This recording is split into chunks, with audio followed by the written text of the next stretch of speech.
Hello my dear friends, welcome to middle class family vlogs. ಎಲ್ಲರೂ ಹೇಗಿದ್ದೀರಾ ಅಂತ comment ಮಾಡಿ ತಿಳಿಸಿ. ಸುಮಾರು ನಾನು ಯಾವುದೇ ವಿಡಿಯೋ ಮಾಡಿದ್ರು ಎಷ್ಟೊಂದು ಕಮೆಂಟ್ಸು ರಿಲೇಟೆಡ್ ಹೆಂಗಿರುತ್ತೆ ಅಂದರೆ, ನೀವು ಹೇಗೆ ಎಲ್ಲ ಮ್ಯಾನೇಜ್ ಮಾಡ್ಕೊಂಡು ಹೋಗ್ತೀರಾ, ನಮಗೂ ಟಿಪ್ಸ್ ಕೊಡಿ. ಯಾಕೆಂದರೆ ಪ್ರತಿಯೊಂದು ಹೆಣ್ಣಿಗೂ ಅವಳದೇ ಆದ ಒಂದು ರೋಲ್ಸ್ ಅಂತ ಇರುತ್ತೆ. ಒಂದಂತೂ ಇಲ್ಲೇ ಇಲ್ಲ, ಹೆಣ್ಣನ್ನು ಯಾವಾಗಲೂ ಮಲ್ಟಿ ಟಾಸ್ಕರ್, ಆಲ್ರೌಂಡರ್ ಥರನೇ ನೋಡೋದು. ಎಲ್ಲ ಮಾಡ್ಕೋಬೇಕು, ಎಲ್ಲನೂ ಚೆನ್ನಾಗಿ ಮಾಡಲಿ ಅಂತಲೇ ಈ ಪ್ರಪಂಚ ಎಕ್ಸ್ಪೆಕ್ಟ್ ಮಾಡುತ್ತೆ.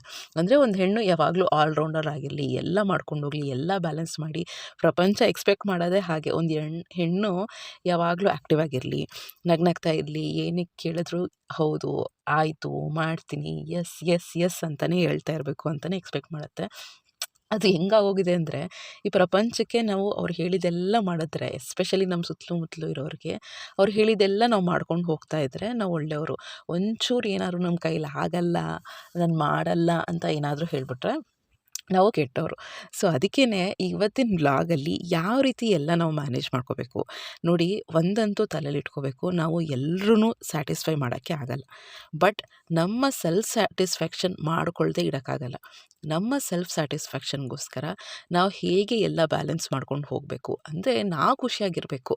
ಈಗ ನಮಗೆ ಅಂತ ಕೆಲವು ರೆಸ್ಪಾನ್ಸಿಬಿಲಿಟಿ ಇರುತ್ತೆ. ಈಗ ಫಾರ್ ಎಕ್ಸಾಂಪಲ್ ನಂದೇ ಅಂತ ತೊಗೊಂಡ್ರೆ, ನಾನು ಹೆಂಡತಿಯಾಗಿ ಯಾವ ರೀತಿ ರೋಲ್ ಪ್ಲೇ ಮಾಡಬೇಕು, ವರ್ಕಿಂಗ್ ವುಮೆನ್ ಆಗಿ ಯಾವ ರೀತಿ ಇರಬೇಕು, ನನ್ನ ಕೆರಿಯರ್ನ ಹೆಂಗೆ ನೋಡ್ಕೋಬೇಕು, ಒಂದು ತಾಯಿಯಾಗಿ ಯಾವ ರೀತಿ ನಡ್ಕೋಬೇಕು, ಜೊತೆಗೆ ಒಂದು ಗೃಹಿಣಿಯಾಗಿ ಯಾವ ರೀತಿ ನಡ್ಕೋಬೇಕು, ಸೊಸೆಯಾಗಿ ಯಾವ ರೀತಿ ಇರಬೇಕು, ನೆಂಟರನ್ನ ಯಾವ ರೀತಿ ನೋಡ್ಕೋಬೇಕು. ಸೊ ಈ ರೀತಿ ಎಷ್ಟೊಂದು ರೋಲ್ಸ್ನ ನಾವು ಪ್ಲೇ ಮಾಡ್ತಾ ಇರ್ತೀವಿ. ಜೊತೆಗೆ ನಮ್ಮ ಫ್ರೆಂಡ್ಸ್ನ ಮೇಂಟೈನ್ ಮಾಡ್ತಾ ಇರ್ತೀವಿ. ನನ್ನ ಖುಷಿ ಎಲ್ಲಿದೆ ಅಲ್ಲಿ, ಎಲ್ರೂ ಹೇಗೆ ಸ್ಯಾಟಿಸ್ಫೈ ಮಾಡ್ತಾಯಿದ್ದೀನಿ, ಹೇಗೆ ಒಂದು ಮಟ್ಟಿಗೆ ತ್ಯಾಗಗಳನ್ನ ಮಾಡ್ತಾಯಿದ್ದೀನಿ, ಯಾವ್ಯಾವ ವಿಷಯದಲ್ಲಿ ಕಾಂಪ್ರಮೈಸ್ ಮಾಡ್ಕೊತಾ ಇದ್ದೀನಿ, ನನ್ನ ವ್ಯಕ್ತಿತ್ವ ನಾನು ಮೇಂಟೈನ್ ಮಾಡ್ಕೊಳ್ತಾ ಇದ್ದೀನಿ, ಇದೆಲ್ಲ ಮೇಂಟೈನ್ ಆಗುತ್ತೆ. ಇದೆಲ್ಲ ಕರೆಕ್ಟಾಗಿ ನಾನು ಹೇಳೋ ಟಿಪ್ಸ್ನ ಫಾಲೋ ಮಾಡಿ ಇವತ್ತಿನ ವ್ಲಾಗಲ್ಲಿ ಡೆಫಿನೆಟ್ಲಿ ನೀವು ಖುಷಿಯಾಗಿರ್ತೀರ. ಒಂದು ಮಟ್ಟಿಗೆ ಎಲ್ಲನೂ ಕರೆಕ್ಟಾಗಿ ಬ್ಯಾಲೆನ್ಸ್ ಮಾಡೋಕ್ಕೆ ಸಾಧ್ಯ ಆಗುತ್ತೆ. ಪ್ರತಿಯೊಬ್ಬರಿಗೂ ಅವ್ರದ್ದೇ ಆದ ರೋಲ್ಸ್ ಇರುತ್ತೆ. ಸೊ ಅದನ್ನು ಅದರ ಪ್ರಕಾರ ನಾವು ಪ್ಲ್ಯಾನ್ ಮಾಡಿಕೊಂಡು, ಎಲ್ಲೂ ನಮ್ಮನ್ನು ತುಂಬ ತ್ಯಾಗ ಮಾಡಿಕೊಂಡು, ನಾವು ತುಂಬ ಸ್ಯಾಟಿಸ್ಫೈ ಮಾಡಿಕೊಂಡು ಲೈಫ್ನ ಲೀಡ್ ಮಾಡೋಕ್ಕಾಗಲ್ಲ. ನೋಡಿ, ನಾವು ಸೆಲ್ಫಿಶು ಆಗಿರಬಾರ್ದು, ಹಾಗಂತ ತುಂಬ ತ್ಯಾಗಗಳನ್ನೂ ಮಾಡೋಕ್ಕೆ ಹೋಗಬಾರ್ದು. ಈಗ ಫಸ್ಟ್ ಆಫ್ ಆಲ್ ನಾವು ಹೇಗೆ ವೈಫಾಗಿ ನಡ್ಕೋಬೇಕು, ನಾನು ವ್ಲಾಗಲ್ಲೇ ಹೇಳಿದ್ದೀನಿ ನೋಡಿ. ತುಂಬ ಚೆನ್ನಾಗಿ ಪಾರ್ಟ್ನರ್ನ ನೋಡ್ಕೋಬೇಕಾಗತ್ತೆ. ಇನ್ ಕೇಸ್ ಫಸ್ಟ್ ಬರುವಂಥದ್ದು ಒಂದು ಹಸ್ಬೆಂಡ್ ವೈಫ್ ಅಂತ ತೊಗೊಂಡ್ರೆ ತುಂಬ ಇಂಪಾರ್ಟೆಂಟ್ ಆಗೋದು ಅಂಡರ್ಸ್ಟ್ಯಾಂಡಿಂಗ್ ಮತ್ತು ಟ್ರಸ್ಟ್. ನಾನು ಯಾವಾಗಲೂ ಹೇಳ್ತಿರ್ತೀನಿ, ಎಲ್ಲಿ ನಂಬಿಕೆ ಇರುತ್ತೆ ಅಲ್ಲಿ ಪ್ರೀತಿ ಬಂದೇ ಬರುತ್ತೆ. ಪ್ರೀತಿ ಇರೋ ಜಾಗದಲ್ಲಿ ನಂಬಿಕೆ ಇರಲೇಬೇಕು ಅಂತ ಏನಿಲ್ಲ, ಆಯಿತಾ. ಹಸ್ಬೆಂಡ್ ವೈಫ್ ರಿಲೇಷನ್ಶಿಪ್ಪು ಹೀಗೆ ಗೊತ್ತಿರೋರ ಜೊತೆ ಮಾತಾಡ್ತಿದ್ದೆ. ನಮ್ಮ ಫ್ರೆಂಡು ಅವ್ರು ಹೇಳ್ತಿದ್ರು, ಅವರು ಪಾಪ ಓದಿಲ್ಲ, 10ನೇ ಕ್ಲಾಸ್ ಓದಿದ್ದಾರೆ. ಕೆಲಸ ಮುಗಿಸ್ಕೊಂಡು ಕೆಲವು ಸತಿ ಅದು ಇದು ಎಲ್ಲ ಕೆಲಸ ಮಾಡಿಕೊಂಡು ಎಲ್ಲಿಗೆ ಹೋದ್ರೂ ನನ್ನ ಗಂಡ ಏನೂ ಕೇಳಲ್ಲಪ್ಪ, ಅಷ್ಟು ನಂಬಿಕೆ ನನ್ನ ಮೇಲೆ. ರಾತ್ರಿ 10 ಗಂಟೆಗೆ ಬಂದರು, ಏನಾದರೂ ತರಕಾರಿ ತರಕ್ಕೆ ಹೋಗಿ ನಮ್ಮ ಅಮ್ಮನ ಮನೆಗೆ ಹೋಗಿ ಬಂದರೂ ಕೂಡ ಇಲ್ಲಿಗೆ ಹೋಗಿದ್ದೆ ಏನು ಅಂತ ಪ್ರಶ್ನೆ ಮಾಡಲ್ಲ. ನನ್ನ ಗಂಡ ಏನೋ ತುಂಬ ಒಳ್ಳೆಯವರು ಅಂತ ಅಲ್ಲ, ಬಟ್ ಅಂದರೆ ಅವ್ರಿಗೆ ವ್ಯವಹಾರ ಜ್ಞಾನ ಇಲ್ಲ. ಬಟ್ ಏನು ಅಂದರೆ ಎಲ್ಲಿಗೆ ಹೋದರೂ ಆ ನಂಬಿಕೆ ನನ್ನ ಮೇಲೆ ಇಟ್ಟಿದ್ದಾರೆ, ಅಷ್ಟು ನನಗೆ ತುಂಬ ಖುಷಿ ಆಗುತ್ತೆ. ಈ ಥರ ನಂಬಿಕೆ ಇಟ್ಟರೆ, ಈ ಥರ ಒಂದು ಹೆಂಡ್ತಿನ ರೆಸ್ಪೆಕ್ಟಿಂದ ನೋಡಿಕೊಂಡ್ರೆ ಅವ್ರಿಗೋಸ್ಕರ ಎಷ್ಟನ್ನ ನಾವು ತ್ಯಾಗಗಳನ್ನ ಮಾಡ್ಬೋದು ಅಂತ ಇದ್ರು. ನಿಜ ಅಲ್ವಾ? ಸೊ ಆ ರಿಲೇಷನ್ಶಿಪ್ಪಲ್ಲಿ ಮಾತ್ರ ಅದು ಅಂತಲ್ಲ, ಎಲ್ಲ ರಿಲೇಷನ್ಶಿಪ್ಪು ಒಂದು ಸ್ಟ್ರಾಂಗ್ ಆಗಿರಬೇಕು, ತುಂಬ ಒಳ್ಳೆ ರೀತಿಯಲ್ಲಿ ನಡ್ಕೊಂಡು ಹೋಗಬೇಕು ಅಂದರೆ ಟ್ರಸ್ಟ್ ಅನ್ನೋದು ಇಂಪಾರ್ಟೆಂಟು. ನಾವು ಮಕ್ಕಳ ಮೇಲಿರ್ಬೋದು, ಯಾವುದೇ ವ್ಯಕ್ತಿ ಮೇಲಿರ್ಬೋದು, ಒಂದು ಸತಿ ಆ ವ್ಯಕ್ತಿ ಆ ನಂಬಿಕೆನ ಕಳ್ಕೊಂಬಿಟ್ರೆ ಮತ್ತೆ ಆ ನಂಬಿಕೆನ ಗೇನ್ ಮಾಡೋದು ತುಂಬ ಕಷ್ಟ. ನಾವುಗಳು ಅಷ್ಟೇ, ಆ ನಂಬಿಕೆನ ನಾವುಗಳು ಉಳಿಸ್ಕೋಬೇಕಾಗತ್ತೆ. ಪಾರ್ಟ್ನರ್ನ ವೈಫ್ ಆಗಿ ನೋಡಿ, ನಾವು ವೈಫ್ ಆಗಿದ್ದೀವಿ, ಮದುವೆ ಆಗಿದ್ದೀವಿ ಅಂದರೆ ಒಂದು ತಲೆಯಲ್ಲಿ ನೆನ್ಪಿಟ್ಕೊಳ್ಳಿ, ಬ್ಯಾಚುಲರ್ಸ್ ಥರ ನಾವು ಲೈಫ್ನ ಲೀಡ್ ಮಾಡೋಕ್ಕಾಗಲ್ಲ. ಆಗ ತಂದೆ ತಾಯಿ ಪ್ಯಾಂಪರಿಂಗ್ ಇರ್ತಿತ್ತು, ತುಂಬ ಚೆನ್ನಾಗಿ ನೋಡ್ಕೊಳ್ತಾ ಇದ್ರು. ನಮ್ದೇನು ಮಹಾ ಅಂದರೆ ಓದೋದು, ಒಂದು ಫ್ರೀ ಆದರೆ ಮಾತ್ರ 1-2 ಕೆಲಸ ಮಾಡ್ಕೊಳ್ಳೋದು ಅಷ್ಟೇ. ಬಟ್ ಅದೇ ಎಕ್ಸ್ಪೆಕ್ಟೇಷನಿಂದ ಗಂಡನ ಮನೆಗೆ ಬಂದು ಗಂಡನ ಮನೆಯವ್ರೂ ಹಾಗೆ ಪ್ಯಾಂಪರಿಂಗ್ ಮಾಡಬೇಕು. ನಮಗೆ ಅದೇ ಥರ ಸಿಕ್ಕಿದ್ರೆ ಒಳ್ಳೆಯದು, ಫೈನ್, ನಮ್ಮ ಅದೃಷ್ಟ ಅಂತ ಅಂದ್ಕೊಳ್ಳೋಣ. ಬಟ್ ಸಿಕ್ಕಿಲ್ಲ ಅಂದರೆ ಇನ್ನೂ ಅದೃಷ್ಟ ಅಂದ್ಕೊಳ್ಳೋಣ. ಯಾಕೆಂದರೆ ನಾವೇ ಸ್ಟ್ರಾಂಗ್ ಆಗ್ತೀವಿ, ನಾವೇ ಇಂಡಿಪೆಂಡೆಂಟ್ ಆಗ್ತೀವಿ, ಯಾವ ರೀತಿ ಲೈಫ್ನ ಲೀಡ್ ಮಾಡಬೇಕು ಅಂತ ನಾವೇ ಕಲಿತೀವಿ. ಈಗ ಮದುವೆ ಆಗಿದ್ದೀವಿ ಅಂದರೆ ಡೆಫಿನೆಟ್ಲಿ ಪಾರ್ಟ್ನರ್ನ ತುಂಬ ಚೆನ್ನಾಗಿ ನೋಡ್ಕೊಳ್ಳಿ. ಯಾಕೆಂದರೆ ಅದು ನಮ್ಮ ಜವಾಬ್ದಾರಿ ಆಗಿರುತ್ತೆ. ಅವ್ರ ಜವಾಬ್ದಾರಿ ನಿಭಾಯಿಸೋದು ಅವ್ರ ಕರ್ತವ್ಯ, ನಮ್ಮ ಪಾಲಿಗೆ ಏನು ಬಂದಿದೆ ಅದನ್ನು ನಿಭಾಯಿಸೋದು ನಮ್ಮ ಕರ್ತವ್ಯ. ಪ್ರೀತಿಸಿ, ಟ್ರೂ ಲವ್ ಇರಲಿ, ಟ್ರಸ್ಟ್, ಮೇಯ್ನಾಗಿ ಟ್ರಸ್ಟ್ ಇರಲಿ. ಯಾವಾಗ ಲೈಫಲ್ಲಿ ನಾವು ಅನ್ಕೋತೀವಿ ಹೌದು ಇವ್ರು ನಮ್ಮ ವ್ಯಕ್ತಿ, ನನ್ನ ಗಂಡ, ನನ್ನ ಪಾರ್ಟ್ನರು, ನನ್ನ ಲೈಫ್ ಪಾರ್ಟ್ನರ್, ನನ್ನ ಬೆಟರ್ ಹಾಫ್ ಅಂತ ಅನ್ಕೋತೀವಲ್ವ, ನಾವು ಅವ್ರಿಗೋಸ್ಕರ ಮಾಡೋದು ಬರ್ಡನ್ ಅಂತ ಅನಿಸಲ್ಲ ನಮಗೆ. ಏನೋ ಮಾಡಬೇಕಲ್ಲ ಅಂತ ಮಾಡಲ್ಲ, ಅದನ್ನು ನಾವು ಪ್ರೀತಿಯಿಂದ ಮಾಡ್ತೀವಿ. ಯಾವಾಗ ನಮ್ಗೆ ಅವ್ರ ಮೇಲೆ ನಂಬಿಕೆ ಇದೆ, ಒಂದೊಳ್ಳೆ ಮ್ಯೂಚುವಲ್ ರಿಲೇಷನ್ಶಿಪ್ ಇದೆ. ಆ್ಯಕ್ಚುಲಿ ತುಂಬ ಒಳ್ಳೆ ರಿಲೇಷನ್ಶಿಪ್ಪು ಹಸ್ಬೆಂಡ್ ವೈಫು. ಎಲ್ಲನೂ ಈಗ ನೋಡಿ, ನಾವು ಒಂದು ಫ್ರೆಂಡ್ಸ್ನ ಚೂಸ್ ಮಾಡ್ಕೊಂಡಿದ್ರು, ಓಕೆ ಫ್ರೆಂಡ್ಸ್ನ ಚೂಸ್ ಮಾಡ್ಕೋತೀವಿ.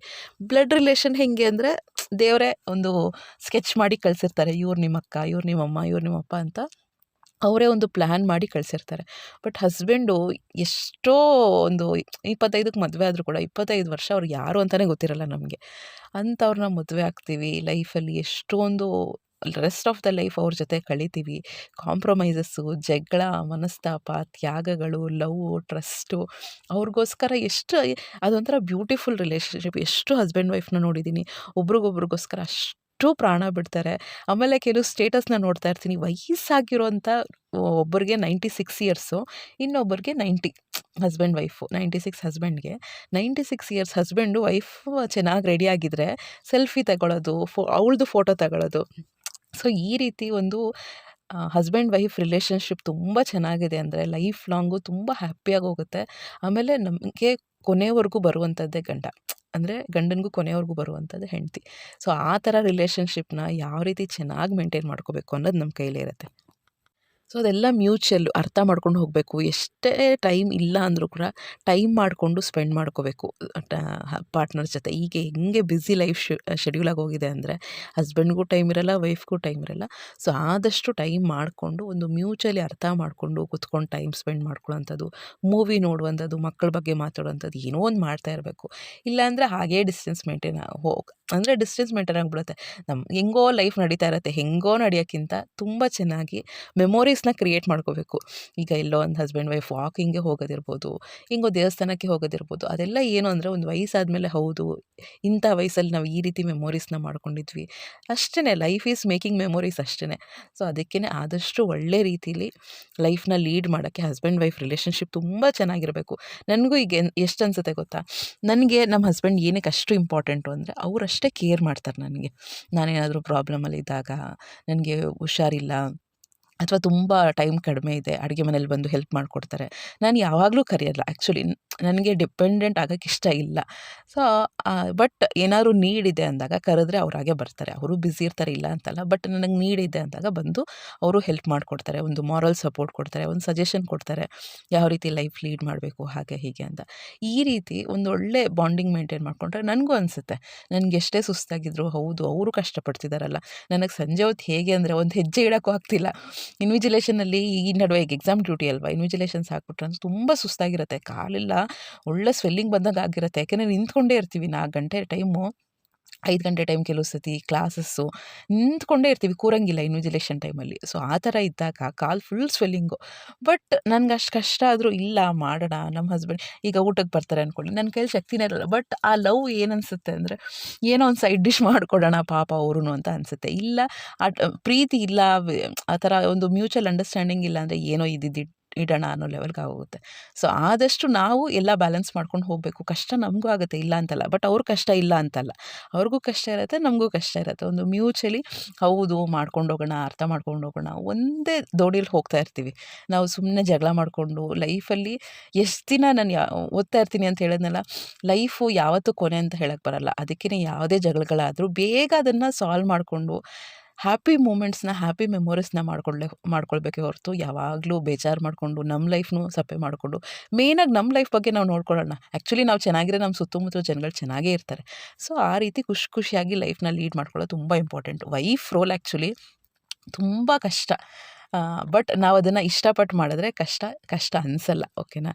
ಸೊ ಆ ರೀತಿ ವೈಫ್ ಅಂದಿದ ತಕ್ಷಣ ತ್ಯಾಗಗಳು, ಕಾಂಪ್ರಮೈಸು, ಜಗಳ ಎಲ್ಲ ಇದ್ದಿದ್ದೇನೆ. ಬಟ್ ಅದನ್ನೆಲ್ಲ ಲೈಫ್ದು ಒಂದು ಪಾರ್ಟು ಅಂತ ತಿಳ್ಕೊಂಡು ಅರ್ಥ ಮಾಡ್ಕೊಂಡು ಮುಂದೆ ಹೋಗ್ತಾ ಇರಬೇಕು. ನೆಕ್ಸ್ಟ್ ಇಂಪಾರ್ಟೆಂಟ್ ರೋಲ್ ಏನು ಅಂದರೆ ಮದರು. ಒಂದು ತಿಳ್ಕೊಳ್ಳಿ, ನಮ್ಮ ಮಕ್ಕಳು ಅವ್ರು ಕೇಳಿರಲಿಲ್ಲ ಈ ಪ್ರಪಂಚಕ್ಕೆ ನಮ್ಮನ್ನು ಕರ್ಕೊಂಬನ್ನಿ ಅಂತ. ನಾವು ನಮ್ಮ ಇಷ್ಟದಿಂದ ಆ ಮಕ್ಕಳು ಬಂದಿರೋದು, ನಮ್ಮ ಮೂಲಕ ಬಂದಿದ್ದಾರೆ ಅಂದರೆ ಅವ್ರನ್ನ ತುಂಬ ಚೆನ್ನಾಗಿ ನಾವು ಸಾಕಬೇಕಾಗತ್ತೆ.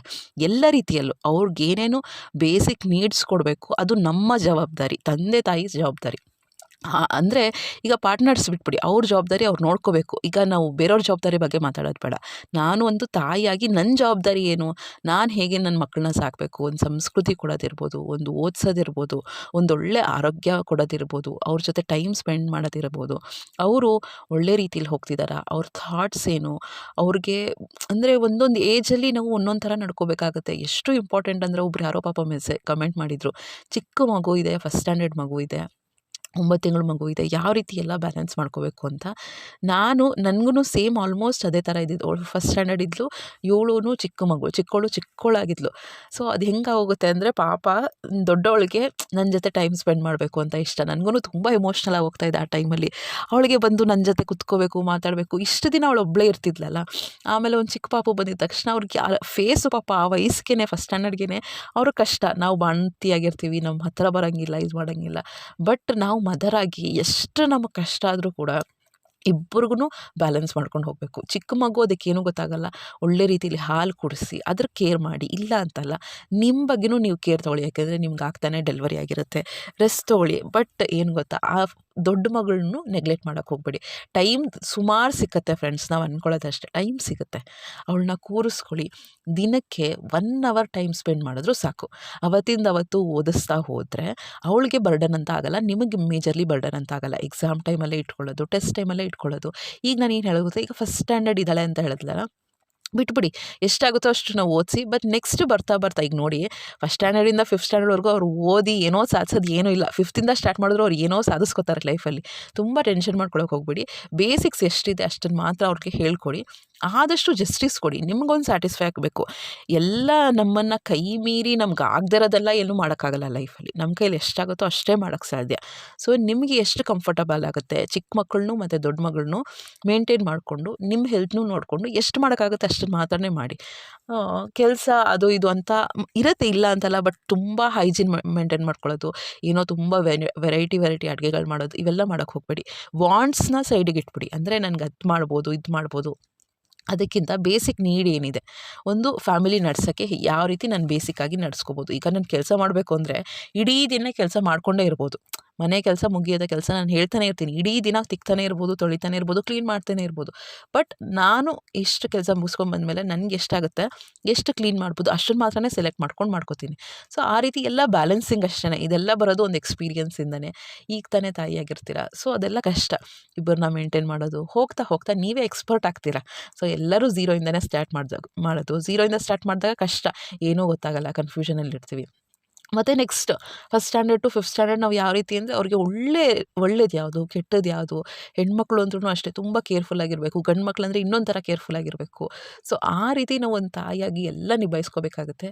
ಒಂದು ಏಜ್ ಬರ್ತಾ ಅವರು ಆ ಚೈಲ್ಡ್ಹುಡ್ನ ಕಳ್ಕೊಂಡು ಅಡಲ್ಟ್ ಆಗಿಬಿಡ್ತಾರೆ. ಅದಕ್ಕೆ ನಮಗೆ ಈಗ ನನಗನ್ಸುತ್ತೆ, ಇವಳು ಏನು ಇಷ್ಟು ಇರಿಟೇಷನ್ ಮಾಡ್ತಾಳೆ ಚಿಕ್ಕವಳು ಅಂತ. ಬಟ್ ನನಗೆ ಅದೇ ಕ್ಷಣಕ್ಕೆ ಅನಿಸುತ್ತೆ, ಮತ್ತೆ ಅವಳು ಚಿಕ್ಕವಳಾಗಲ್ಲ, ದೊಡ್ಡವ್ರು ಆಗ್ತಾ ಅವರೊಂಥರ ಡಿಟ್ಯಾಚ್ಮೆಂಟ್ ಆಗಿಬಿಡುತ್ತೆ. ಆಗಿನ್ನ ನೋವು ಜಾಸ್ತಿ. ಅಯ್ಯೋ ಚಿಕ್ಕವರಿದ್ದಾಗ ನಮ್ಮ ತೊಡೆ ಮೇಲೆ ಬಂದು ಮಲ್ಕೋತಾಯಿದ್ರು, ನಮ್ಮನ್ನು ಹಗ್ ಚಿಕ್ಕವಳಂತೂ ದಿನಕ್ಕಂತೂ 120 150 ಮುತ್ತುಗಳು ಕೊಡ್ತಾಳೆ. ಈಗ ದೊಡ್ಡವಳು ಅದೇ ಮಾಡಲ್ಲ. ಅದು ಆ ಫೀಲಿಂಗ್ನ ಎಂಜಾಯ್ ಮಾಡಬೇಕು. ನನಗೆ ಎಷ್ಟು ಖುಷಿ ಆಗುತ್ತೆ ಅಂದರೆ, ಅವಳು ತರಲೆ ಮಾಡೋದು, ನಗೋದು, ಓದಿಸೋಬೇಕಾರೆ ಇರಿಟೇಷನ್ ಮಾಡೋದು ಎಲ್ಲ ಕರೆಕ್ಟು. ಎಲ್ಲ ಮಕ್ಕಳು, ಈಗಿನ ಮಕ್ಕಳು ಇನ್ನೂ ಹೈಪರ್ ಆ್ಯಕ್ಟಿವು, ಎಲ್ಲ ಮಾಡ್ತಾರೆ. ಬಟ್ ಅದನ್ನು ಎಂಜಾಯ್ ಮಾಡಿ. ಈಗ ದೊಡ್ಡೋಳು ಒಂಥರ ಫೇಸು. ಅವಳಿಗೆ ಏನು ಇಷ್ಟ ಅಂದರೆ, ನನ್ನ ಜೊತೆ ಟೈಮ್ ಸ್ಪೆಂಡ್ ಮಾಡೋದು ಇಷ್ಟ, ಕೂತ್ಕೊಂಡು ಮಾತಾಡ್ತಾಳೆ, ಅವಳ ಫ್ರೆಂಡ್ಸ್ ಜೊತೆ ಎಲ್ಲ ಮಾತಾಡ್ತಾಳೆ. ಬಟ್ ಏನು ಗೊತ್ತಾ, ಅವ್ರ ಜೊತೆ ಟೈಮ್ ಸ್ಪೆಂಡ್ ಮಾಡಿ. ನಾವು ಯಾವಾಗ ಅವ್ರ ಜೊತೆ ತುಂಬ ಚೆನ್ನಾಗಿರ್ತೀವಿ, ಅವ್ರು ಬೇರೆ ಕೆಟ್ಟ ಸಹವಾಸ ಮಾಡೋದು ತಪ್ಪುತ್ತೆ. ಅಂದರೆ ಬೇರೆ ಫ್ರೆಂಡ್ಸು, ಈಗ ಅವ್ರಿಗೆ ಮಕ್ಕಳಿಗೆ ಎಲ್ಲ ನಾವೇ ಹೇಳ್ಕೊಡ್ಬೇಕು ಅಂತ ಏನಿಲ್ಲ. ಪ್ರಪಂಚನೇ ಎಷ್ಟೊಂದು ಅವ್ರಿಗೆ ಹೇಳ್ಕೊಡ್ತಾ ಇರುತ್ತೆ, ಆಯಿತಾ. ನಾವು ಕರೆಕ್ಟಾಗಿ ಅವ್ರ ಜೊತೆ ಚೆನ್ನಾಗಿದ್ದರೆ ಪಾಪ ಅವರು ಒಳ್ಳೆಯದನ್ನು ಕಲಿತಾರೆ. ನಾವು ಏನೂ ಹೇಳ್ಕೊಟ್ಟಿಲ್ಲ ಅಂದರೆ ಪ್ರಪಂಚ ಕೆಟ್ಟದ್ದನ್ನು ಹೇಳ್ಬೋದು. ಪ್ರಪಂಚಕ್ಕೆ ಅವಳು ಏನೂ ಅಲ್ಲ, ಬಟ್ ನಮಗೆ ಅವಳೇ ಪ್ರಪಂಚ, ಆಯಿತಾ. ಈಗ ನನ್ನ ದೊಡ್ಡ ಮಗಳು ಹೇಗೆ ಅಂದರೆ, ಪಾಪ ಪ್ರತಿಯೊಂದು ವಿಷಯನೂ ನನ್ನ ಜೊತೆ ಶೇರ್ ಮಾಡ್ಕೊತಾಳೆ. ಹೀಗಿದೆ, ಹಾಗಿದೆ, ಹೀಗೆ ಓದಬೇಕಮ್ಮ ಮ್ಯಾಮ್ ಈ ಥರ ಅಂದರು, ಪ್ರತಿಯೊಂದೂ. ಸೊ ಆ ಬಾಂಡಿಂಗು ನಾವು ಇಟ್ಕೊಂಡ್ಬಿಟ್ರೆ, ಅವರು ಏನೋ ಒಂದು ತಪ್ಪು ದಾರಿ ಹೋಗೋದು ಅಥವಾ ತಪ್ಪು ಆಲೋಚನೆಗಳನ್ನ ಮಾಡೋದು. ಈಗ ಫ್ರೆಂಡ್ಸ್ ಅಂದರೆ 108 ಮಾತಾಡ್ತಿರ್ತಾರೆ. ಸೊ ಅದನ್ನೆಲ್ಲ ಒಳ್ಳೆ ರೀತಿಲಿ ನಾವು ತಿದ್ದಬೇಕು ಅಂದರೆ, ನಮಗೆ ಅವ್ರ ಜೊತೆ ಒಂದು ಒಳ್ಳೆ ರಿಲೇಷನ್ಶಿಪ್ ಇರಬೇಕು, ಟೈಮ್ ಸ್ಪೆಂಡ್ ಮಾಡಬೇಕು. ಮೇಯ್ನಾಗಿ ನನಗದೇ ಅನಿಸೋದು. ಎಷ್ಟೇ ಬ್ಯುಸಿ ಇದ್ದರೂ ಕೂಡ ನನ್ನ ಮಕ್ಕಳ ಜೊತೆ ಟೈಮ್ ಸ್ಪೆಂಡ್ ಮಾಡಬೇಕು, ಅವ್ರ ಜೊತೆ ಕೂತ್ಕೋಬೇಕು, ಮಾತಾಡಬೇಕು, ಓದಿಸ್ಬೇಕು. ನಾವೆಲ್ಲ ಇಷ್ಟು ಕಷ್ಟಪಡ್ತಿರೋದು ಏನಕ್ಕೆ? ಅವ್ರು ಚೆನ್ನಾಗಿರಲಿ, ಅವ್ರ ಭವಿಷ್ಯ ಚೆನ್ನಾಗಿರಲಿ. ಅವರೇನೋ ನಮಗೆ ನೋಡ್ಕೊಳ್ಳೋದು ಬೇಡ. ಸೊ ಅವ್ರ ಭವಿಷ್ಯ ಚೆನ್ನಾಗಿರಬೇಕು ಅಂತ ತಾನೇ ಅಲ್ವಾ, ಆ ಥರ ಅಲ್ವಾ. ಈಗ ನೋಡಿ ಈ ಜನ್ರೇಷನ್ ಹೆಂಗೆ ಅಂದರೆ, ಈಗ ನಾನು ಮನೇಲಿ ಕೂತ್ಕೊಂಡ್ರು ಹೌಸ್ ವೈಫ್ ಆಗಿ ಯಾರೂ ಏನೂ ಕೇಳಲ್ಲ, ಅಷ್ಟೊಂದು ಬರ್ಡನೂ ಆಗಲ್ಲ, ಯಾಕೆಂದರೆ ಹಸ್ಬೆಂಡ್ ದುಡಿತಿರ್ತಾರೆ, ಹೆಂಗೋ ಆಗುತ್ತೆ. ಬಟ್ ನನ್ನ ಮಕ್ಕಳು ಮದುವೆ ಆಗಿ ಅವ್ರ ಜನ್ರೇಷನಲ್ಲಿ ಹೆಂಗಿರುತ್ತೆ ಅಂದರೆ, ಅವ್ರು ಕೆಲ್ಸಕ್ಕೆ ಹೋಗಲೇಬೇಕು ಆ ಥರ ಡಿಮ್ಯಾಂಡಿಗೆ ಇರುತ್ತೆ. ಈಗಲೇ ಲೈಫ್ ಸ್ಟೈಲ್ ಇಷ್ಟೊಂದು ಕಷ್ಟ. ಇಬ್ಬರು ದುಡಿದ್ರೇ ಸ್ವಲ್ಪ ಒಂದು ಮಟ್ಟಿಗೆ ಸ್ಟೇಟಸ್ನ ಮೇಂಟೈನ್ ಮಾಡ್ಕೋಬೋದು, ಒಳ್ಳೆ ರೀತಿ ಎಜುಕೇಷನ್ನ ಕೊಡ್ಬೋದು ಅಂತ ಇರುತ್ತೆ. ಬಟ್ ಓಕೆ, ಈಗ ಒಬ್ರು ದುಡಿದ್ರು ಹೆಂಗೋ ಮ್ಯಾನೇಜ್ ಮಾಡ್ಕೋಬೋದು. ಬಟ್ ಇಯರ್ಸ್ ಬರ್ತಾ ಬರ್ತಾ ಕಾಸ್ಟ್ ಆಫ್ ಲಿವಿಂಗ್ ಜಾಸ್ತಿ ಆಗುತ್ತೆ. ಸೊ ಆಗ ಆ ಕಂಡೀಷನಲ್ಲಿ ಮಕ್ಕಳನ್ನ ಒಂದು ಒಳ್ಳೆ ರೀತಿಲಿ ಫುಲ್ ಫ್ಲೆಜ್ಡ್ ಸೆಲ್ಫ್ ಇಂಡಿಪೆಂಡೆಂಟ್ ಆಗಿ ಲೈಫ್ನ ಲೀಡ್ ಮಾಡೋದು ಹೇಗೆ ಅಂತ ಅವ್ರನ್ನ ಕಲಿಸ್ಬೇಕು. ಒಳ್ಳೆ ಆಲೋಚನೆಗಳು, ಒಳ್ಳೆ ಸಂಸ್ಕಾರ, ದೊಡ್ಡವ್ರಿಗೆ ಹೆಂಗೆ ರೆಸ್ಪೆಕ್ಟ್ ಕೊಡಬೇಕು, ಹೇಗೆ ಚೆನ್ನಾಗಿ ಮಾತಾಡಬೇಕು, ಹೇಗೆ ಓದಬೇಕು, ಹೆಣ್ಮಕ್ಳ ವಿಷಯದಲ್ಲಿ ಹೆಂಗೆ ಹೈಜೀನ್ ಮೇಂಟೈನ್ ಮಾಡ್ಕೊಳ್ಳೋದು, ಈವನ್ ಗಂಡು ಮಕ್ಕಳು ಅಷ್ಟೇ ಯಾವ ರೀತಿ ಕ್ಲೀನಾಗಿರೋದು, ಪ್ರತಿಯೊಂದಿಗೂ ನನಗೊಂದು ಸರ್ತಿ ಕುತ್ಕೊಂಡು ಹಿಂಗೆ ಯೋಚನೆ ಮಾಡಿಸಿದ್ರೆ, ತಾಯಿ ಎಷ್ಟು ಕಲಿಸ್ಬೇಕಲ್ಲ, ಎಷ್ಟು ಕಲಿಸ್ತಾನೇ ಇರಬೇಕು. ಕುತ್ಕೊಳ್ಳೋ ವಿಷಯ ಇರ್ಬೋದು, ಯಾವ ರೀತಿ ನಡಿಬೇಕು, ಇಲ್ಲ ನಿಜವಾಗ್ಲೂ ಅದು ಅಂತಲ್ಲ, ಅಂದರೆ ನಾನು ಹೇಳ್ತಾ ಇರ್ತೀನಿ, ಹಂಗೆ ಕುತ್ಕೋಬೇಡ, ಸರಿಯಾಗಿ ಕುತ್ಕೋ, ಹಿಂಗೆ ಕಾಲು ಹಿಂದೆ ಮಾಡ್ಕೊಂಡು ಕುತ್ಕೋತಾಳೆ ಕೆಲವು ಸರ್ತಿ, ಅದೆಲ್ಲ ಒಳ್ಳೇದಲ್ಲ, ಹೆಲ್ತ್ ಕಾಲು ನರ್ವ್ಸ್ಗೆಲ್ಲ ಒಳ್ಳೇದಲ್ಲ. ಎಷ್ಟು ಹೇಳ್ಕೊಟ್ರೂ ಸಾಲದು. ಆಮೇಲೆ ಯಾವ ರೀತಿ ಟೀಚರ್ಸ್ ಹತ್ರ ಯಾವ ರೀತಿ ಮಾತಾಡಬೇಕು, ದೊಡ್ಡವ್ರ ಜೊತೆ ಯಾವ ರೀತಿ ಮಾತಾಡಬೇಕು, ಅವಳ ಬಗ್ಗೆ ಯಾವ ರೀತಿ ಹೆಲ್ತ್ ನೋಡ್ಕೋಬೇಕು, ಒಳ್ಳೆ ಫುಡ್ ಯಾವ ರೀತಿ ಮಾಡಿಕೊಡ್ಬೇಕು. ಸೊ ಹೇಳ್ತಾ ಹೋದರೆ 108 ಇರುತ್ತೆ. ಸೊ ಅದಕ್ಕೇ ಒಂದೊಂದು ರೋಲ್ಸು ನಾವು ಪ್ಲೇ ಮಾಡ್ಕೊಳ್ಳೇಬೇಕು. ನೆಕ್ಸ್ಟ್ ಇದೆಲ್ಲ ಮಾಡ್ತಾ ಇರ್ತೀವಿ, ಡೈಲಿ ಬೇಸಿಸಲ್ಲಿ ಮಾಡ್ತಾ ಇರಬೇಕು. ಡೈಲಿ ಯೋಚನೆ ಮಾಡಬೇಕು, ಹೆಂಗೆ ಒಳ್ಳೆ ಫುಡ್ ಕೊಡೋದು, ಇವಳು ನನ್ನ ಚಿಕ್ಕವಳು ಖಾರ ಸರಿಯಾಗಿ ತಿನ್ನಲ್ಲ, ಹೆಂಗೆ ಡೈಲಿ ಮೊಟ್ಟೆ ಬೇಯಿಸ್ಕೊಡ್ತಾ ಇರ್ತೀನಿ, ಕಾಳುಗಳನ್ನ ಬೇಯಿಸ್ಕೊಡ್ತಾ ಇದ್ದೀನಿ, ನನಗೆ ಸ್ಯಾಟಿಸ್ಫೈ ಆಗಬೇಕು. ಇಲ್ಲಾಂದರೆ ನನಗೊಂಥರ ಗಿಲ್ಟು, ಅಲ್ಲಿ ಕಾಲೇಜ್ಗೆ ಹೋಗ್ತೀನಲ್ಲ ಒಂಥರ ಬೇಜಾರಾಗ್ತಿರುತ್ತೆ. ಅಯ್ಯೋ ಇವತ್ತೇನು ಬರೀ ರೈಸ್ ಐಟಮ್ ಮಾಡಿದ್ದೀನಿ, ಅದರಲ್ಲಿ ಏನಾದ್ರು ತರಕಾರಿ ಹಾಕಿದ್ದೀನಿ ಅಂದರೆ ಒಂಥರ ಸಮಾಧಾನ ಆಗುತ್ತೆ. ಇಲ್ಲಾಂದರೆ ಅಯ್ಯೋ ಮತ್ತು ಸಂಜೆ ಬಂದು ಏನಾದ್ರು ಮಾಡ್ಕೊಡೋದು ತರಕಾರಿಲಿ, ಡೈಲಿ ಬೇಸಿಸಲ್ಲಪ್ಪ. ಇದು ಹೆಂಗಾಗುತ್ತೆ ಅಂದರೆ, ಒಂದಿನ ನಾವು ಒಂದು ವಾರದಲ್ಲಿ 1-2 ದಿನ ಚೆನ್ನಾಗಿ ನೋಡ್ಕೋತೀವಿ, ಇಲ್ಲ ಮಕ್ಕಳನ್ನ ಮಾತ್ರ ನನ್ನ ಪಾರ್ಟ್ನರ್ ನೋಡ್ಕೋತಾ ಇಲ್ಲ, ಅವ್ರೇನೂ ಹೆಲ್ಪ್ ಮಾಡ್ತಿಲ್ಲ ಅಂದ್ಕೊಳ್ಳೇಬೇಡಿ. ನಮ್ಮದೇ ಜವಾಬ್ದಾರಿ ಅಂದ್ಕೊಳ್ಳಿ. ಚೆನ್ನಾಗಿ ಓದಿಸಿ ಒಂದು ಮೂಮೆಂಟಿಗೆ ಅವ್ರೇನಾದರೂ ಚೆನ್ನಾಗಿ ಕೆರಿಯರಲ್ಲಿ ಸಕ್ಸಸ್ ಆಗಿ ಒಂದು ಒಳ್ಳೆ ಕಡೆ ಮದುವೆ ಮಾಡಿಕೊಟ್ರೆ ಅವತ್ತು ಎಷ್ಟು ನೆಮ್ಮದಿ ಆಗುತ್ತೆ ಅಂದರೆ, ಒಂದು ತಾಯಿಯಾಗಿ ಪ್ರತಿಯೊಬ್ಬರಿಗೂ ಗೊತ್ತು, ನಮ್ಮ ಮಕ್ಕಳು ಒಂದು ಒಳ್ಳೆ ಮನೆ ಕಡೆ ಹೋಗಬೇಕು, ಮಾಡಬೇಕು, ಒಳ್ಳೆ ಸಂಸ್ಕಾರ ಕೊಡಬೇಕು. ಪ್ಲೀಸ್ ಆಯಿತಾ, ಒಬ್ಬರ ಮೇಲೆ ಡಿಪೆಂಡ್ ಆಗಬೇಡಿ. ಹೆಣ್ಮಕ್ಳಿಗೂ ಗಂಡು ಮಕ್ಕಳು ಹೆಂಗೋ ಆಗುತ್ತೆ, ಬಟ್ ಹೆಣ್ಮಕ್ಳಿಗೆ ಮಾತ್ರ ತಾಯಿ ಅನ್ನೋದು ತುಂಬ ಇಂಪಾರ್ಟೆಂಟು. ಗಂಡು ಮಕ್ಳಿಗೂ ಒಂದೊಳ್ಳೆ ಸಂಸ್ಕಾರ ಕೊಡಿ, ಸೊ ದಟ್ ಅವರು ಪ್ರಪಂಚದಲ್ಲಿ ಒಂದು ಒಳ್ಳೆ ವ್ಯಕ್ತಿ ಆಗಬೇಕು. ಅವ್ರಿಗೂ ಸಂಸ್ಕಾರ, ಅವ್ರಿಗೂ ಹೈಜೀನ್ ಅಂತೀವಿ, ಗಂಡು ಮಕ್ಕಳು ಹೆಣ್ಮಕ್ಳು ಅಂತ ಏನಿಲ್ಲ, ಇಬ್ರಿಗೂ ಒಳ್ಳೆ ರೀತಿಯಲ್ಲಿ ಎಲ್ಲ ಒಂದು ಡಿಸಿಪ್ಲೀನು, ಮ್ಯಾನರ್ಸು ಎಲ್ಲ ಹೇಳ್ಕೊಡ್ಬೇಕು ಅಂದರೆ ತಾಯಿನೇ ಬೆಸ್ಟ್ ಗುರು. ಸೊ ಆ ರೆಸ್ಪಾನ್ಸಿಬಿಲಿಟಿ ಮಾತ್ರ ಏನೂ ಕಾಂಪ್ರಮೈಸ್ ಮಾಡ್ಕೋಬೇಡಿ. ಮಾತ್ರ ಬರ್ಡನ್ ಆಗ್ತಾಯಿದ್ರೆ, ಮಕ್ಕಳು ಚಿಕ್ಕವ್ರು ಬರ್ಡನ್ ಆಗ್ತಿದ್ದಾರೆ ಅಂದರೆ ಆ ಫೇಸ್ನ ಎಂಜಾಯ್ ಮಾಡಿ. ಒಂದು ಸತಿ ಕಣ್ಮುಚ್ಕೊಳ್ಳಿ, ಅವರು ದೊಡ್ಡವರಾದಮೇಲೆ ಮತ್ತೆ ಈ ಫೇಸ್ ಬರಲ್ಲ. ಮತ್ತೆ ಮನೆ ಹೆಂಗಿರಬೇಕು, ಒಂದು ರಿಮೋಟ್ ಎಲ್ಲಿರಬೇಕು ಅಲ್ಲೇ ಇರುತ್ತೆ. ಪ್ರತಿಯೊಂದು ಚೇರ್ ಈ ಥರ ಅಲ್ಲಾಡ್ಸೋರು ಯಾರೂ ಇರಲ್ಲ. ಈಗ ಮನೆ ಹೆಂಗೆ ಚಿಂದ್ರಭದ್ರಾಗಿರುತ್ತೆ, ಅದನ್ನು ಖುಷಿ ಪಡಿ, ತೊಂದರೆ ಇಲ್ಲ. ಮತ್ತೆ ಆ ಫೇಸು ನಿಜವಾಗ್ಲೂ ಬರಲ್ಲ. ಏನು ಫೇಸ್ ಇದೆ ಅದನ್ನು ಖುಷಿಯಾಗಿ ಲೈಫ್ನ ಲೀಡ್ ಮಾಡಿ. ನೆಕ್ಸ್ಟ್ ಬಂದು ಕೆರಿಯರ್ನ ಬಿಲ್ಡ್ ಮಾಡ್ಕೊಳ್ಳೋದು ನಮ್ಮ ಕೈಲಿರುತ್ತೆ. ಎಷ್ಟೇ ಬ್ಯುಸಿಯಾಗಿದ್ರೂ ಕೂಡ ನಮ್ಮ ಕೆರಿಯರ್ಗೆ ಏನು ಇಂಪ್ರೂವ್ಮೆಂಟ್ ಮಾಡ್ಕೋಬೇಕು, ಮನೇಲಿದ್ದರೂ ಕೂಡ ಅದನ್ನು ಎಕ್ಸಾಮ್ಸಿಗೆ ಪ್ರಿಪೇರ್ ಆಗ್ಬೋದು, ಕರೆಸ್ಪಾಂಡೆನ್ಸಲ್ಲಿ ಕೋರ್ಸ್ಗಳನ್ನ ಮಾಡ್ಕೋಬೋದು. ಮತ್ತು ವರ್ಕಿಂಗಿಗೆ ಹೋಗ್ತೀವಂದರೆ ಅಲ್ಲಿ ಹೇಗೆ ನಾವು ಅಪ್ಡೇಟ್ ಆಗಬೇಕು, ಹೆಂಗೆ ನ್ಯೂಟ್ರಲ್ ಆಗಿರಬೇಕು, ಯಾವುದೂ ಪಾಲಿಟಿಕ್ಸ್ ಇನ್ವಾಲ್ವ್ ಆಗದೆ ಹೇಗೆ ನಮ್ಮ ಮೆಂಟಲ್ ಪೀಸ್ನ ಕಾಪಾಡ್ಕೋಬೇಕು. ನಾವು ಕೆಲ್ಸಕ್ಕೆ ಹೋಗ್ತೀವಿ ಅಂದರೆ ಅಲ್ಲಿದು ಮನೆಗೆ ತರಬಾರ್ದು, ಮನೆದು ಅಲ್ಲಿಗೆ ತೊಗೊಂಡು ಹೋಗಬಾರ್ದು. ಆದಷ್ಟು ಎಲ್ಲ ಬ್ಯಾಲೆನ್ಸ್ ಮಾಡ್ಕೊಂಡು ಹೋಗ್ತಾ ಇರಬೇಕು. ಗೃಹಿಣಿ ಅಂದರೆ ಮನೆ ಯಾವ ರೀತಿ ಕ್ಲೀನಾಗಿರಬೇಕು ಪ್ಲ್ಯಾನ್ ಮಾಡ್ಕೋಬೇಕು. ಈ ದಿನ ಇದು ಮಾಡಬೇಕು, ಈ ವಾರ ಇದನ್ನು ಮಾಡ್ಕೋಬೇಕು, ಈ ರೀತಿ ಅಡುಗೆ ಮಾಡಬೇಕು, ಇಷ್ಟು ಕ್ಲೀನ್ ಮಾಡ್ಕೋಬೇಕು, ಎಲ್ಲ ಒಂದು ಪ್ಲ್ಯಾನು, ಟೈಮ್ ಟೇಬಲ್ ಹಾಕ್ಕೊಂಡು ಹೋಗ್ತಾಯಿದ್ರೆ ಲೈಫ್ನ ಅಚ್ಚುಕಟ್ಟಾಗಿ ಲೀಡ್ ಮಾಡೋದು ಕಷ್ಟ ಆಗಲ್ಲ. ಏಕೆಂದರೆ ನಾವು ಏನು ಮಾಡ್ತೀವಿ ಅಂದರೆ, ಎಲ್ಲ ಒಂದು ಸತಿಗೆ ಬರ್ಡನ್ ತೊಗೋತೀವಿ. ಆ ಥರ ತೊಗೋಬಾರ್ದು. ಡೈಲಿ ಬೇಸಿಸಲ್ಲಿ ಇಷ್ಟಿಷ್ಟು ಅಂತ ಮಾಡ್ಕೊಂಡು ಹೋದರೆ ಏನೂ ಬರ್ಡನ್ ಅಂತ ಆಗಲ್ಲ. ನೆಕ್ಸ್ಟ್ ನೆಂಟರು ಬಂದಾಗಲೂ ಅಷ್ಟೇ, ಒಂದೊಳ್ಳೆ ಅತಿಥಿ ಸತ್ಕಾರ, ಅವ್ರು ಬಂದಾಗಲೂ ಕೂಡ ಏನೋ ನಮ್ಮ ಕೈಯಲ್ಲಿ ಎಷ್ಟಾಗುತ್ತೋ ಅಷ್ಟು ಚೆನ್ನಾಗಿ ನೋಡಿಕೊಂಡು ಕಳಿಸ್ಕೊಡ್ಬೇಕಾಗುತ್ತೆ. ಸೊ ಈ ರೀತಿ ಡಿಫ್ರೆಂಟು ರೋಲ್ಸ್ಗಳನ್ನ ಪ್ಲೇ ಮಾಡ್ತಾ ಇರ್ತೀವಿ. ಇದ್ರ ಮಧ್ಯ ನಾವು ಕಳೆದೋಗ್ಬಾರ್ದು. ಎಲ್ಲರೂ ನೋಡ್ಕೊಳ್ತಾ ನಮ್ಮ ಲೈಫ್ನ ನೋಡ್ಕೊಳ್ಳೋದು ಇಂಪಾರ್ಟೆಂಟು. ನಾನು ಕರೆಕ್ಟಾಗಿದ್ದೀನ, ನನ್ನ BP, ಶುಗರು, ಥೈರಾಯ್ಡು ಎಲ್ಲ ಕರೆಕ್ಟಾಗಿದೆಯಾ, ಪೀರಿಯಡ್ಸ್ ಕರೆಕ್ಟಾಗಿ ಆಗ್ತಾ ಇದೆಯಾ, ನಾನು ಬಿಸಿ ತಿಂತಾ ಇದ್ದೀನ, ನನ್ನ ಡಯಟು ಚೆನ್ನಾಗಿದೆಯಾ, ವಾಕಿಂಗ್ ಹೋಗ್ತಾ ಇದ್ದೀನ, ಈ ರೀತಿ ಸೆಲ್ಫ್ ಕೇರು ಇಂಪಾರ್ಟೆಂಟು. ಮೇಯ್ನಾಗಿ ನನ್ನ ಮೆಂಟಲ್ ಹೆಲ್ತ್ ಚೆನ್ನಾಗಿದೆಯಾ, ನಾನು ಯಾರ ಬಗ್ಗೆನೂ ತುಂಬ ಯೋಚನೆ ಮಾಡ್ತಾ ಇಲ್ಲ ತಾನೆ, ಸಿಕ್ಕಾಪಟ್ಟೆ ತ್ಯಾಗಗಳನ್ನ ಮಾಡ್ತಾ ಇಲ್ಲ ತಾನೆ, ಇವೆಲ್ಲ ನಮಗೆ ನಾವೇ ಕೇಳ್ಕೊಳ್ಬೇಕಾಗಿರೋಂಥ ಪ್ರಶ್ನೆ. ಮೇಯ್ನಾಗಿ ನಾನು ನೆಮ್ಮದಿಯಾಗಿದ್ದೀನ ಲೈಫಲ್ಲಿ, ನನ್ನ ಲೈಫಲ್ಲಿ ನಾನು ನೆಮ್ಮದಿಯಾಗಿದ್ದೀನ ಯೋಚನೆ ಮಾಡ್ಕೋಬೇಕಾಗತ್ತೆ. ನಮ್ಮ ಲೈಫಲ್ಲಿ ನಾವೇ ನೆಮ್ಮದಿಯಾಗಿಲ್ಲ ಅಂದರೆ ನಾವು ಲೈಫ್ ಲೀಡ್ ಮಾಡ್ತಾ ಇರೋದೇ ವೇಸ್ಟ್. ಸೊ ಅದಕ್ಕೇ ಆದಷ್ಟು ನಮ್ಮ ಲೈಫಲ್ಲಿ ನಾವು ಖುಷಿಯಾಗಿ ಎಲ್ಲ ಬ್ಯಾಲೆನ್ಸ್ ಮಾಡ್ಕೊಂಡು ಹೋಗಬೇಕು. ನಾನು ಸ್ವಾರ್ಥವಾಗಿ ನನ್ನ ಬಗ್ಗೆನೇ ಯೋಚನೆ ಮಾಡ್ತೀನಿ ಅನ್ನೋದು ತಪ್ಪು. ಎಲ್ಲ ತ್ಯಾಗಗಳು ಮಾಡಿ ನನ್ನ ಬಗ್ಗೆ ನಾನೇ ಮರ್ತು ಬಿಡ್ತೀನಿ ಅನ್ನೋದು ತಪ್ಪು. ಸೊ ಆದಷ್ಟು ಎಲ್ಲ ಬ್ಯಾಲೆನ್ಸ್ ಮಾಡಿಕೊಂಡು ಖುಷಿಯಾಗಿ ಎಸ್ಪೆಷಲಿ ಒಂದು ಮದರ್ ಆಗಿ, ವೈಫ್ ಆಗಿ ಎಲ್ಲ ಇಂಪಾರ್ಟೆಂಟ್ ಇಲ್ಲ ಅಂತಲ್ಲ, ಬಟ್ ನನಗೆ ಮದರ್ ರೋಲ್ ತುಂಬ ಇಷ್ಟ ಆಗುತ್ತೆ. ನನ್ನ ಮಕ್ಕಳಿಗೆ ಎಷ್ಟು ಕಲಿಸ್ತೀನೋ ನನಗೆ ಆ ಸ್ಯಾಟಿಸ್ಫ್ಯಾಕ್ಷನ್ ಇನ್ನು ಎಲ್ಲೂ ಸಿಗಲ್ಲ. ನನ್ನ ಮಕ್ಕಳ ಜೊತೆ ಟೈಮ್ ಸ್ಪೆಂಡ್ ಮಾಡೋದು, ಅವ್ರಿಗೊಂದು ಒಳ್ಳೆ ಏನಾದರೂ ಮಾಡಿಕೊಡೋದು, ಅವ್ರು ಕೇಳಿದ್ದು ಮಾಡಿಕೊಡೋದು, ಬೆಸ್ಟ್ ಫೀಲಿಂಗ್ ನನಗೆ ಆ್ಯಸ್ ಎ ಮದರ್. ನನಗೆ ತುಂಬ ಇಷ್ಟವಾದ ರೋಲು ಮದರು. ಸೊ ಅದನ್ನು ಎಂಜಾಯ್ ಮಾಡ್ತೀನಿ. ಮನೇಲಿ ಎಲ್ಲ ಕಲಿಸ್ತೀನಿ, ಅವ್ರಿಗೆ ಬೈಯೆಲ್ಲ ಮಾಡಲ್ಲ ಅಂತಲ್ಲ, ಅವರು ಕಲಿಸ್ತಾ ಇರ್ತೀನಿ, ಬುದ್ಧಿವಾದ ಹೇಳ್ತಾ ಇರ್ತೀನಿ, ಯಾವ್ದು ಒಳ್ಳೆಯದು ಯಾವ್ದು ಕೆಟ್ಟದ್ದು ಎಲ್ಲ ಹೇಳ್ಕೊಡ್ತಾ ಇರ್ತೀನಿ. ಜೊತೆಗೆ ಅವ್ರ ಚೈಲ್ಡ್ಹುಡ್ನ ಎಂಜಾಯ್ ಮಾಡೋಕ್ಕೆ ಬಿಡ್ತೀನಿ, ನಾನು ಎಂಜಾಯ್ ಮಾಡ್ತಾಯಿದ್ದೀನಿ. ಸೊ ಲೈಫಲ್ಲಿ ತುಂಬ ಖುಷಿಯಾಗಿರಿ. ಇದು ಅಂತಲ್ಲ, ಎಷ್ಟೊಂದು ರೋಲ್ಸು ನಮಗೆ ಬರ್ತಾ ಇರುತ್ತೆ, ಬಟ್ ಅದನ್ನು ಬ್ಯಾಲೆನ್ಸ್ ಮಾಡೋದು ಡೇ ಬೈ ಡೇ ನಾವು ಕಲಿತಾ ಹೋಗ್ತೀವಿ. ಹುಟ್ಟದಿಂದನೂ ಯಾರೂ ಎಕ್ಸ್ಪರ್ಟ್ ಇರಲ್ಲ. ಹೋಗ್ತಾ ಹೇಗೆ ಲೈಫ್ನ ಲೀಡ್ ಮಾಡೋದು, ಹೇಗೆ ಒಬ್ಬರಿಂದ ಎಕ್ಸ್ಪೆಕ್ಟ್ ಮಾಡ್ದೇನೆ ನನ್ನ ರೆಸ್ಪಾನ್ಸಿಬಿಲಿಟಿನ ಯಾವ ರೀತಿ ಚೆನ್ನಾಗಿ ನೋಡ್ಕೋಬೇಕು, ಮೇಯ್ನಾಗಿ ನನ್ನ ಪ್ರಪಂಚದಲ್ಲಿ ನಾನು ಯಾವ ರೀತಿ ಖುಷಿಯಾಗಿರಬೇಕು ಅಂತ ನಾವೇ ಕಲಿತಾ ಹೋಗ್ತೀವಿ. ನಮ್ಮ ತಪ್ಪುಗಳಿಂದ, ನಮಗೆ ಆಗೋ ಅನುಭವಗಳಿಂದನೇ ನಾವು ಕಲಿತಾ ಹೋಗ್ತೀವಿ. ಸೊ ಹೋಪ್ ಈ ವಿಡಿಯೋ ಇಷ್ಟ ಆಗಿದೆ ಅಂದ್ಕೊಳ್ತೀನಿ ಫ್ರೆಂಡ್ಸ್. ಇಷ್ಟ ಆಗಿದ್ರೆ ಸಬ್ಸ್ಕ್ರೈಬ್ ಮಾಡಿಕೊಂಡು ಬೆಲ್ಲೈಕನ್ ಕ್ಲಿಕ್ ಮಾಡಿ, ಆಲ್ ಅಂತ ಸೆಲೆಕ್ಟ್ ಮಾಡಿ, ಲೈಕ್ ಮಾಡಿ, ಶೇರ್ ಮಾಡಿ, ಕಮೆಂಟ್ ಮಾಡಿ. ನಮಸ್ಕಾರ.